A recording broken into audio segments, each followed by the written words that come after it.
को रुकू से उठते वक्त की 3 सुन्नतें हैं। नंबर 1, खड़े होते वक्त इतने सीधे हो जाएं कि जिस्म में कोई खम बाकी ना रहे। मैं करके भी दिखलाता हूँ। तीसरा, नज़र सजदे की जगह पर रहनी चाहिए। तीसरा पूरा खड़ा होना चाहिए। बस ये 3 ही सुन्नतें हैं और ये बहुत ज़रूरी हैं। तीसरी तो सुन्नत ऐसी है जो वाजिब भी है। ये हम रुकू में थे, यहाँ अब मैं उठने लगा हूँ। रुकू से उठने की 3 सुन्नतें बता रहा हूँ। पहली सुन्नत ये कि इतने सीधे हो जाएं कि जिस्म में कोई खम न रहे, ये बिल्कुल सीधा जिस्म है।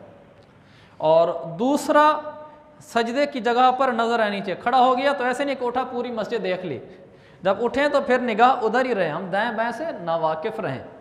तीसरी बात जो है वो बहुत ही अहम है, बहुत ही अहम है, जितनी अहम कहूँ वो कम है। वो ये है कि जब हम रुकू से उठे हैं, इतना उठना ज़रूरी है कि मेरी कमर सीधी हो। अगर मैं नहीं उठा और हल्का सा रुकू से उठने का इशारा किया और नीचे चला गया, नमाज नहीं हुई। जैसे मसलन आपने कई लोगों को देखा होगा, यहाँ गए और यहाँ से खुद ऊपर तो उठते नहीं, शलवार ऊपर उठा लेते हैं, तो ऐसे गए, ऐसे करके खुद नीचे चले गए। देखा होगा आपने लोगों को, उठना खुद होता है भी, शलवार नहीं उठानी होती।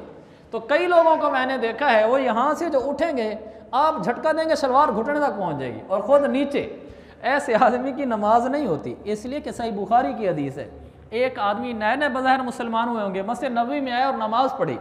अल्लाह के नबी के पास आए, आपने फरमाया इरजा फसल्ली फ़इन्नका लम तुसल्ली, जाओ नमाज दोबारा पढ़ो, तुमने नमाज पढ़ी नहीं है। हालांकि वो नमाज पढ़ के आए थे, उन्होंने दोबारा पढ़ी, फिर आपके पास हाजिर हुए, मेरे सरकार ने फिर वही फरमाया, फिर वो तीसरी दफ़ा पढ़ी, फिर हाजिर खिदमत हुआ, आपने फिर यही फरमाया कि जा नमाज दोबारा पढ़, फ़इन्नका लम तुसल्ली, तुमने नमाज पढ़ी ही नहीं है। उन्होंने कहा या रसूलल्लाह, मेरे माँ बाप आप पर कुर्बान हूँ, आप मुझे बता दें वो क्या गलती है। 3 दफ़ा आपने भी इस्तिफ़ा बताया, इसलिए बज़ाहिर उसको चक्कर लगवाया ताकि सारी उम्मत पर यह बात वाज़ेह हो जाए कि कितनी अहम बात है, वरना आप पहली दफ़ा ही बता देते उसको। फिर आपने जो उसको गलती बताई वो ये थी कि रुकू के बाद सीधे खड़े नहीं होते थे, और दूसरा सजदे के बाद सीधे नहीं उठ के बैठते थे। सजदे में पहुँचेंगे वर्ष करेंगे, तो ये जो गलती मैंने आपको अभी बताई ना, थोड़े से ऊपर उठे और नीचे चले गए, ये वो गलती उस नए मुसलमान होने वाले आदमी से हो रही थी, जिस पर आपने तंबीह फरमाई और आपने फरमाया कि तुम सीधे खड़े नहीं हुए इसलिए नमाज नहीं हुई। तो ये बहुत ज़्यादा औरतें भी करती हैं घरों में, ये सीधी खड़ी नहीं होती।